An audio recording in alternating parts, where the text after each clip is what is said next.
أبدأ الأفلاك والأرضين. الصلاة والسلام على من كان نبيا وآدم بين الماء والطين، وعلى آله وصحابه أجمعين. أما بعد فنعوذ بالله من الشيطان الرجيم. بسم الله الرحمن الرحيم. ألف لام ميم. غلبت الروم في أدنى الأرض وهم من بعد غلبهم سيغلبون في بضع سنين. لله الأمر من قبل ومن بعد، ويومئذ يفرح المؤمنون بنصر الله ينصر من يشاء وهو العزيز الرحيم. آمنت بالله صدق الله العظيم، وصدق رسوله النبي الأمين الكريم. قال الله عز وجل في شان حبيبه مخبرا وآمرا: إن الله وملائكته يصلون على النبي يا أيها الذين آمنوا صلوا عليه وسلموا تسليما. اللهم صل على سيدنا ومولانا محمد وعلى آل سيدنا ومولانا محمد. طب القلوب ودوائها، عافية الأبدان وشفائها، نور الأبصار وضيائها. وبارك وسلم وصل عليه صلاة وسلاما عليك يا رسول الله، صلاة وسلاما عليك يا حبيب الله، صلاة وسلاما عليك يا رحمة للعالمين، وعلى آلك وصحابك يا شفيع المذنبين.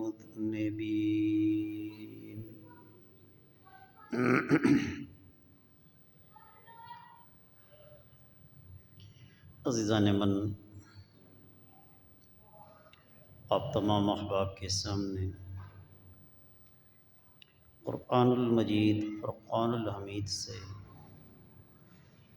سورہ روم کی ابتدائی چند آیات تلاوت کرنے کا شرف حاصل کیا ہے۔ اللہ رب العزت کے حضور دعا کریں کہ خالق کون و مکان، مالک ارض و سما، مجھ گناہ گار کو آیات مقدسات کے متعلق سچ اور حق بات بیان کرنے، ہم سب کو حق بات سننے، سمجھنے اور سمجھ کر اس پر عمل کرنے کی توفیق عطا فرمائے۔ عزیزان من، اس سورہ کا نام سورہ روم ہے، چونکہ اس میں اہل روم کی فتح و شکست کا ذکر ہے۔ روم اور فارس اس وقت دو بڑی سلطنت تھی، اور دونوں اپنے آپ کو سپر پاور سمجھتے تھے۔ مکے والوں کا جھکاؤ فارس کی طرف سے تھا، کیونکہ وہ مجوس آتش پرست تھے۔ نبوت کے 5ویں یا 6 سال رومیوں اور فارسیوں کے درمیان جنگ ہوئی شام کے مقام پر۔ رومی اور فارس والے آپس میں لڑے شام میں۔ اس وقت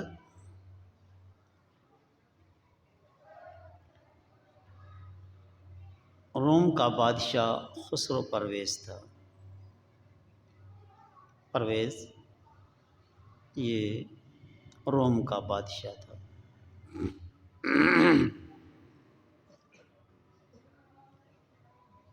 جس کی طرف حضور علیہ السلام نے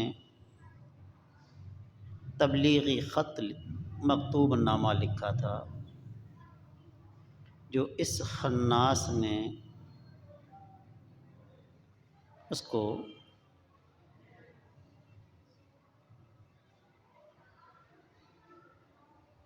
چاک کیا۔ حضور علیہ السلام نے اس کی سلطنت کے ٹکڑے ٹکڑے ہو جانے کے پیش گوئی فرمائی۔ یہ خسروے، جسے ہم عام طور پر خسرو کہتے ہیں، خسروے نے جب آپ صلی اللہ علیہ وسلم کا مکتوب نامہ چاک کیا اور اپنا وفد یمن کے امیر بازان کی توسط سے حضور علیہ السلام کی طرف بھیجا، تو حضور علیہ السلام نے فرمایا کہ خسروے مارا گیا، خسروے مارا گیا۔ وہ وفد واپس یمن پہنچا۔ یمن کے والی بازان کو یہ بات بتلائی تو یمن کے والی نے اویس قرنی کو بلایا کہ تیرے نبی محمد نے یہ بات کہی ہے۔ آپ نے فرمایا اگر میرے نبی محمد نے کہی ہے تو بات اسی طرح ہی ہوگی کہ خسروے مارا گیا۔ اس نے کہا کہ یہ مدینہ طیبہ سے یہاں پہنچے ہیں، ابھی تک ہمارے پاس فارس سے کوئی قاصد نہیں آیا خبر لے کر کہ خسروے مارا گیا۔ اگر یہ بات ہوتی تو ہمارے پاس قاصد پہنچ چکا ہوتا۔ تو اویس قرنی رضی اللہ عنہ نے فرمایا کہ پہنچا نہیں تو پہنچنے والا ہوگا، میرے نبی نے جو فرما دیا وہی ہوا ہے۔ اتنے میں فارس کا قاصد یمن کے والی کے پاس پہنچا اور اس نے بتلوایا کہ خسروے کو اس کے بیٹے شیر ویہ نے قتل کر دیا ہے اور وہ حاکم بن گیا ہے۔ تو یہ روم اور فارس کی آپس میں جنگ ہوئی۔ رومی اہل کتاب تھے اور فارس والے مجوس مشرک تھے، آتش پرست تھے، آگ کی پوجا کرنے والے تھے۔ تو مسلمانوں کا جھکاؤ روم کی طرف تھا کہ روم اہل کتاب ہیں وہ غالب آ جائیں، اور مشرکین مکہ کا جھکاؤ اس طرف تھا کہ وہ مجوس اس آتش پرست ہیں، ہماری طرح امی ہیں، وہ غالب آ جائیں۔ جیسا کہ ہمارے یہاں بھی ہوتا ہے کہ 2 ریاستوں میں جھگڑا ہوتا ہے تو ہم یہاں پر ایک دوسرے کی حمایت کرتے ہیں، تو اسی طرح کا وہاں معاملہ تھا۔ لیکن روم پر فارس کو برتری رہی، فارس غالب آ گیا اور روم کو شکست ہوئی۔ مسلمانوں کو دلی صدمہ ہوا روم کے پسپا ہونے سے، تو اللہ رب العزت نے مسلمانوں کی دل جوئی کے لیے یہ سورہ مبارکہ میں احکام نازل فرمائے۔ الف لام میم، یہ حروف مقطعات اللہ اور اس کے رسول کے درمیان راز ہے۔ یہ راز ہے جسے ہم عام طور پر کہتے ہیں کوڈ ورڈ، کہ یہ رازداری میں گفتگو ہے، اللہ اور اس کا رسول جانتا ہے۔ غلبت الروم، روم غالب آئے گا، یہ نہیں فرمایا بلکہ ماضی کے صیغے کے ساتھ فرمایا غلبت الروم، روم غالب کر دیا گیا۔ جب یہ آیت نازل ہوئی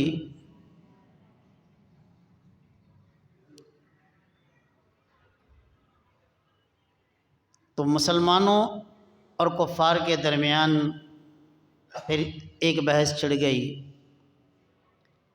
مسلمانوں نے کہا کہ ان قریب روم غالب آئے گا، تم خوشیاں نہ مناؤ اے مشرکو۔ صدیق اکبر اور ابی بن خلف کے درمیان بحث و تکرار نے طول پکڑا۔ ابی بن خلف نے کہا کہ اگر اب جنگ ہوئی اور فارس غالب آیا تو ابو بکر تو مجھے 100 اونٹ دے گا، اور اگر روم غالب آ گیا تو میں تجھے 100 اونٹ دوں گا۔ یہ ان کے درمیان طے ہو گیا۔ لیکن مسلمانوں کے درمیان اس طرح کی شرط لگانا آپس میں حرام ہے کہ تو جیتا تو میں تجھے اتنے دوں گا، میں جیتا تو تجھے اتنے، جیتا تو میں دوں گا اور میں جیتا تو تو دے گا۔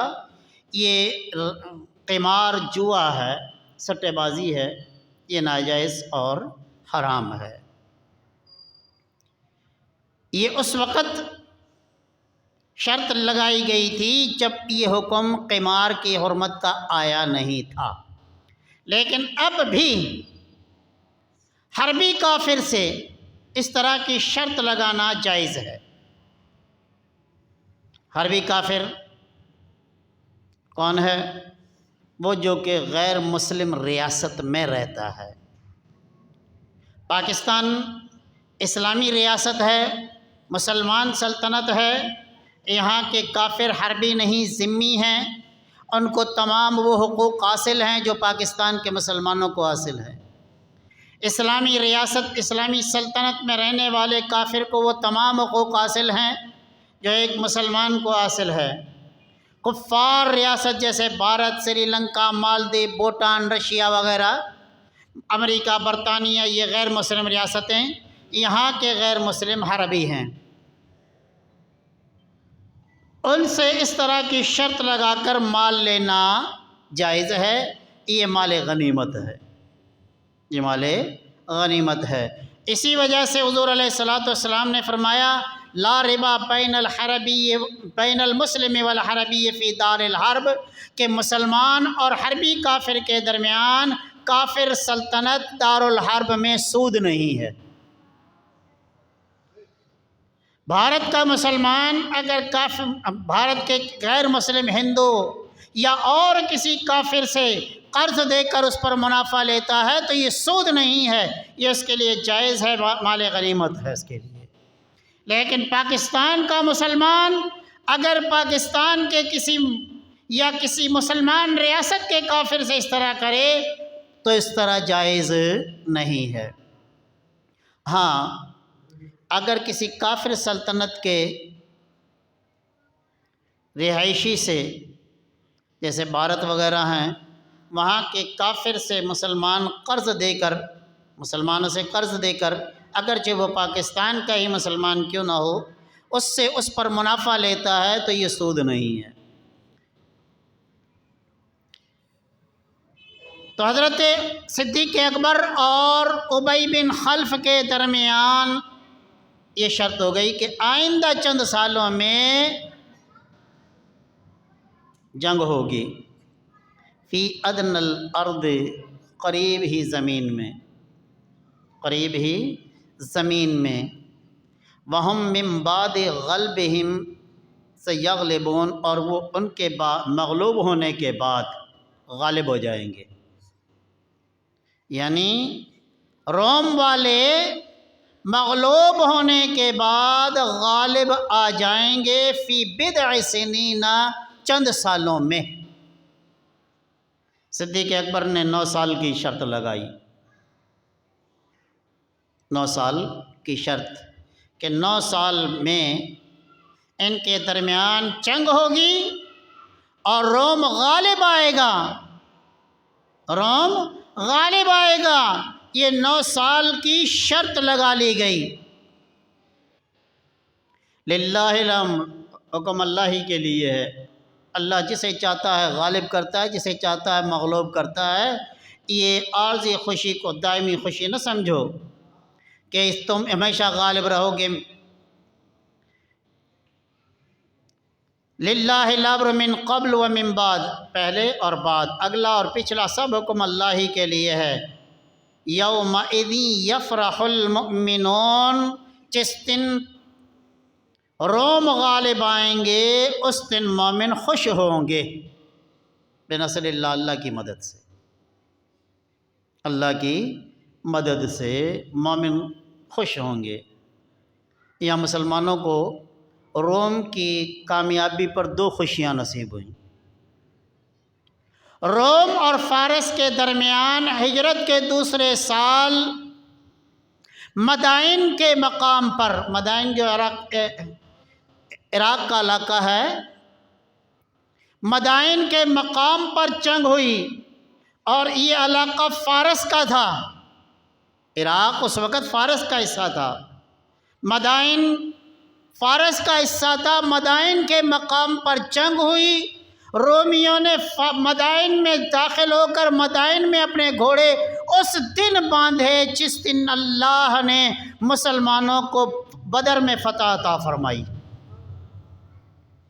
ادھر کفار مکہ کو شکست ہوئی اور ادھر فارس کے مجوسیوں کو شکست ہوئی۔ ادھر مسلمان غالب آئے اور ادھر مسلمان جن کا غلبہ چاہتے تھے وہ روم غالب آئے۔ یہ سن 2 ہجری کا واقعہ ہے۔ تو فرمایا مومن خوش ہوں گے بنصر اللہ، اللہ کی مدد سے، کہ بدر کا واقعہ 17 رمضان کو پیش آیا۔ 17 رمضان بدر کا معرکہ پیش آیا، اور اس میں اللہ رب العزت نے قلیل تعداد کمزور مسلمانوں کو زیادہ تعداد والے جو ان سے 4 گنا بڑھ کر تھے اور ہتھیاروں سے لیس تھے، مسلمانوں کے پاس چند ایک کے پاس تلواریں، کسی کے پاس چھڑیاں، اکثر کھجور کی چھڑیوں سے لڑ رہے تھے، لیکن اللہ رب العزت کی مدد ملائکہ کے ذریعے حاصل ہوئی کہ اللہ تعالیٰ نے ملائکہ کو بھیج کر کفار کو مغلوب کر دیا۔ کفار مکہ کو ہلاک کرنے کے لیے ایک فرشتہ کافی تھا، لیکن اللہ رب العزت نے یہ فرشتے کفار کو ہلاک کرنے کے لیے نہیں بھیجے تھے، بلکہ مسلمانوں کی مدد کے لیے بھیجے تھے۔ مسلمانوں کی تلوار اٹھتی تھی، اس سے پہلے کافر ڈھیر ہو جاتا تھا۔ یہ اللہ کی مدد تھی ملائکہ کے ذریعے، کہ اللہ کی مدد ینصر من یشاء، اللہ جس کی چاہتا ہے مدد کرتا ہے، اللہ مدد کرتا ہے جس کی چاہے۔ کسی کو اگر کامیابی نصیب ہوئی ہے تو اس پر فخر نہ کرے کہ اس کی کامیابی ہمیشہ ہے، کبھی سایہ اس طرف ہوتا ہے اور کبھی سایہ اس طرف ہوتا ہے، کبھی خوشی ایک کو نصیب ہوتی ہے، کبھی خوشی دوسرے کو نصیب ہوتی ہے، کبھی ایک مغلوب ہوتا ہے دوسرا غالب آ جاتا ہے، اور کبھی دوسرا مغلوب ہو کر پہلا غالب آ جاتا ہے۔ جو پہلے غالب آیا تھا وہ مغلوب ہو گیا، جو مغلوب ہوا تھا وہ غالب آ گیا۔ یہ رب کی قدرت ہے، رب جسے چاہتا ہے خوشی عطا فرماتا ہے، جس کی چاہتا ہے مدد فرماتا ہے۔ وَهُوَ الْعَزِيزُ الرَّحِيمُ، وہی غالب ہے، رحم فرمانے والا ہے۔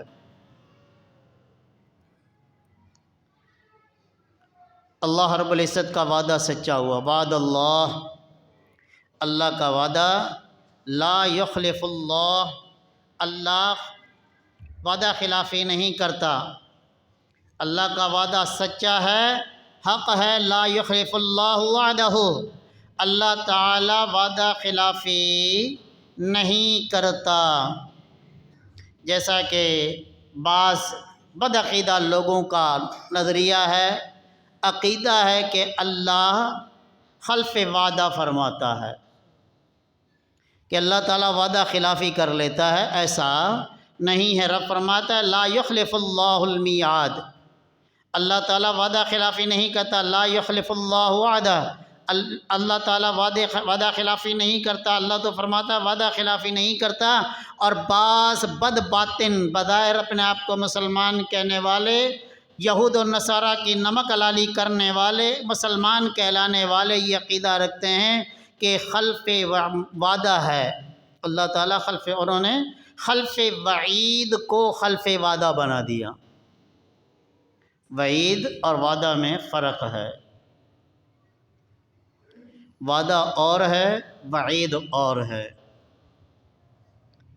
اس کی مثال یوں کہ کسی شخص نے کسی کو کام کے لیے رکھا کہ یہ تو کام کرے گا تو تجھے اتنی اجرت ملے گی۔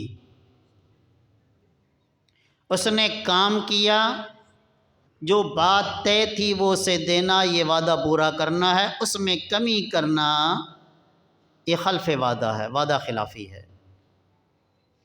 اس نے کام پورا نہیں کیا، اس نے کہا تھا کہ اگر تیرا کام اتنے ٹائم میں پورا نہیں ہوا تو تیرے کو یہ سزا ملے گی، اس نے اتنے ٹائم میں کام پورا نہیں کیا، اس نے مزید مہلت دے دی، کام پورا کیا، جو طے ہوا تھا اس سے بھی زیادہ دے دیا، تو یہ خلف وعدہ نہیں ہے، یہ خلف وعدہ نہیں، یہ خلف وعید ہے۔ اس کو دھمکایا تھا کہ اتنے عرصے میں کام نہیں کیا تو تیرے لیے یہ سزا ہوگی، اب یہ سزا نہیں دیتا تو اس کی مرضی ہے، یہ خلف وعید ہے، خلف وعدہ نہیں ہے۔ اللہ رب العزت نے جرم کی سزا رکھی کہ جو یہ جرم کرے گا اسے یہ سزا دی جائے گی، اور اللہ معاف کر دے تو یہ خلف وعدہ نہیں، خلف وعید ہے، خلف وعدہ نہیں، یہ خلف وعید ہے۔ خلف وعدہ یہ کہ اللہ رب العزت نے فرمایا کہ میرا بندہ فرما برداری کرے اس کے لیے یہ انعام ہے، جنت ہے، بندہ فرما برداری کرتا ہے اور اس کو وہ انعام نہ دے، یہ خلف وعدہ ہے۔ اللہ تعالیٰ خلف وعدہ نہیں فرماتا، خلف وعید ہے۔ تو اللہ تعالیٰ جو وعدہ کرتا ہے اسے پورا کرتا ہے۔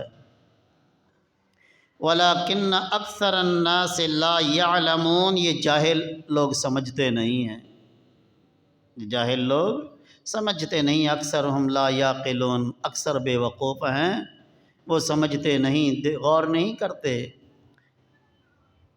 دیکھتے نہیں ہیں۔ یعلمون ظاہرا من الحیات الدنیا، کہ وہ ظاہری زندگی کو دیکھ رہے ہیں، ظاہری زندگی کو دیکھ رہے ہیں، دنیاوی مفادات کو دیکھ رہے ہیں، دنیاوی فوائد کو دیکھ رہے ہیں۔ وَهُمْ عَنِ الْآخِرَةِ غَافِلُونَ، آخرت سے غافل ہیں۔ یہ وصف تو کفار کی بیان کی گئی ہے کہ کفار کا معاملہ یہ تھا کہ وہ آخرت سے غافل، دنیا پر نظر۔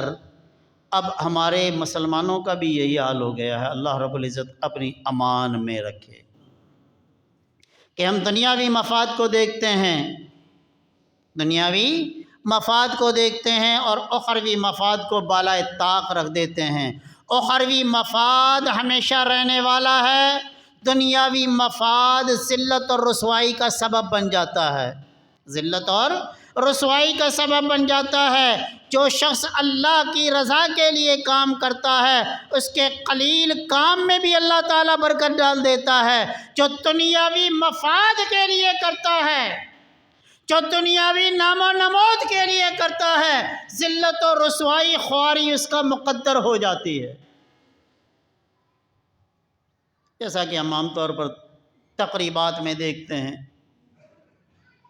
دنیاوی شادی بیاہ کی تقریبات نام و نمود کے لیے کرتے ہیں، اچھے سے اچھا کھانا بنا لیا، لیکن ملتا کیا ہے کہ کسی نے کہا نمک پورا نہیں، کسی نے کہا کہ مجھے فلاں ڈش نہیں ملی، کسی نے کہا کہ مجھے پیٹ بھر کھانا نہیں ملا، ایک بار فلاں ڈش آئی دوسری نہیں ملی، کوئی کہتا ہے کہ نمک پورا نہیں تھا، کوئی کہتا ہے کہ مجھے پانی نہیں ملا، یہ سب خواری ہے، یہ ذلت و رسوائی ہے۔ لیکن فقیروں کے آستانے پر جا کر دیکھیں، جہاں تال پکی ہوتی ہے اور تال بھی غوطہ مار کر تلاش کرنی ہوتی ہے، لمبا پانی تال ہوتی ہے لیکن کھا کر جانے والا کہتا ہے بڑا لذیذ تھا۔ کیوں؟ کہ وہ اللہ کی رضا کے لیے ہے اور یہ دنیاوی نام و نمود کے لیے۔ جو دنیاوی نام و نمود کے لیے کام کرتے ہیں، ذلت و خواری ان کا مقدر ہوتی ہے۔ جو اللہ اور اس کے رسول کی خوشنودی، ان کی رضا جوئی کے لیے کرتے ہیں، اللہ تعالیٰ انہیں سرخرو فرماتا ہے، ان کے تھوڑے کام میں بھی برکت زیادہ ہوتی ہے۔ تو فرمایا کہ وہ دنیاوی ظاہری زندگی کو دیکھتے ہیں، آخرت سے غافل ہیں۔ اولم یتفکروا فی انفسہم، کیا وہ اپنے دل میں نہیں سوچتے کہ ہم ہمیشہ یکساں نہیں رہتے، کبھی تندرست ہیں، کبھی بیمار، کبھی چاق و چوبند ہیں، کبھی سست، کبھی ہمارا کام اچھا چلتا ہے، کبھی خالی ہاتھ واپس لوٹنا پڑتا ہے۔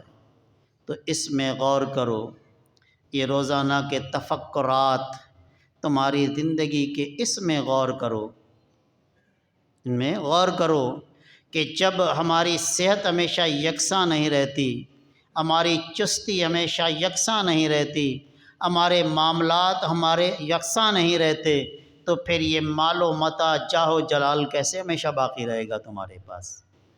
ہاں، اگر امین بن کر رہے، امین بن کر رہے تو پھر اس کے پاس اللہ کی امانتیں آتی رہتی ہیں، کیونکہ حضور علیہ السلام نے فرمایا مالدار کے مال میں فقیر کا حصہ ہے، مالدار کے مال میں فقیر کا حصہ ہے۔ اللہ تعالیٰ فقیر کے حصے کی روزی مالدار کو دے دیتا ہے۔ مالدار جب فقیر کو اس کا حصہ دیتا ہے تو وہ امین کہلاتا ہے، اللہ تعالیٰ اس کے پاس مزید اور امانتیں بھیج دیتا ہے۔ جب وہ فقیر کا حصہ خود ہڑپ کرتا ہے تو پھر اللہ تعالیٰ اس کے پاس امانت نہیں رکھتا، چونکہ وہ خائن ہو چکا ہے خیانت کرنے کی وجہ سے۔ مالدار کے مال میں فقیر کا حصہ، جب مالدار غصب کرتا ہے تو اس کا مال اس کے لیے بیکار ہو جاتا ہے۔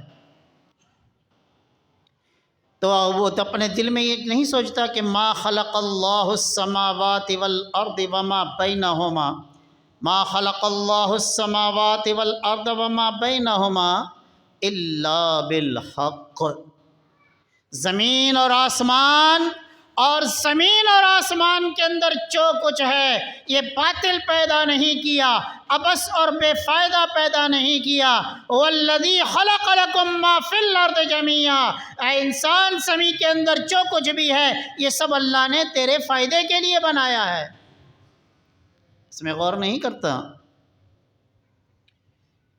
اور یہ ہمیشہ رہنے والا نہیں، وَأَجَلٍ مُّسَمًّى، اس کی ایک مدت ہے۔ بڑے بڑے بادشاہ، بڑے بڑے محل، مضبوط محلات بنائے، لیکن اب ویران پڑے ہیں، اب ویران ہیں۔ ویران ابھی آپ جا کر دیکھیں ہیرا آباد میں، میروں کے قبروں پر، وہاں کوئی فاتحہ پڑھنے والا نہیں۔ اپنے وقت کے حاکم تھے، مقابر میراں دیکھے جا کے، میروں کے مقابر ویران پڑے ہیں، بڑے خوبصورت محلات نما انہوں نے مقبرے بنائے ہیں، لیکن کوئی فاتحہ پڑھنے والا وہاں نہیں۔ فقیروں کے آستانے دیکھیں، فقیروں کے آستانے دیکھیں، سخی عبدالوہاب شاہ پر چلے جائیں، مکی شاہ پر چلے جائیں، جہاں چھوٹی سی سیڑھی ہے، چڑھنے کے لیے بڑی دقت ہے، مگر رات دن لوگوں کا مجمع ہے۔ فاتحہ پڑھنے والے، قرآن پڑھنے والے فقیروں کے آستانوں پر، فقیروں کے آستانے آباد ہیں۔ دنیا میں ان کے پاس نام و نمود نہ تھا، لا و لشکر نہ تھا، لیکن آج وہاں پر اللہ کے بندوں کی بھیڑ ہے، جن کے پاس دنیاوی لا و لشکر تھا، چاہو جلال تھا، چاہو حشمت تھی، لیکن آج ان کے مقبرے اور ان کے محلات ویران پڑے ہیں، کوئی آباد کرنے والا نہیں ہے۔ یہ ایک مدت کے لیے یہ دنیا بھی اسی طرح ہے، یہ دنیا بھی، اس کی بھی ایک مدت معلوم ہے، آخر اسے بھی ویران ہو جانا ہے، اسے بھی ویران ہو جانا ہے۔ بڑے بڑے بستیاں، بڑے بڑے شہر برباد ہو گئے، غیر آباد ہو گئے، آج وہاں کوئی رہنے والا نہیں۔ آج وہ جو کچھ صدیاں پہلے ویران تھے اور بڑے بڑے شہر بن چکے ہیں، آنے والے زمانے میں وہاں کیا ہوگا اللہ رب العزت جانتا ہے۔ رب فرماتا ہے اجل مسمى، ہر کام کے لیے ایک مدت مقرر ہے۔ وَإِنَّ كَثِيرًا مِّنَ النَّاسِ بِلِقَاءِ رَبِّهِمْ لَكَافِرُونَ، اور بہت سے لوگ اپنے رب کی ملاقات سے انکار کرتے ہیں، بہت سے لوگ یعنی دنیا میں ایسے معاملات میں مگن رہتے ہیں کہ انہیں مرنا ہی نہیں ہے، مرنے کے بعد رب کے سامنے حاضر ہونا ہی نہیں ہے، دنیا میں جو ملا ہے اس کا حساب دینا ہی نہیں ہے۔ اکثر لوگوں کا یہ معاملہ ہے، دنیاوی معاملات میں مگن، دنیا پر نظر، آخرت سے بے فکر۔ اللہ رب العزت سے دعا کریں کہ اللہ تعالی ہمیں آخرت کی فکر کرنے والا بنائے، اپنے محبوب علیہ الصلوۃ والسلام کے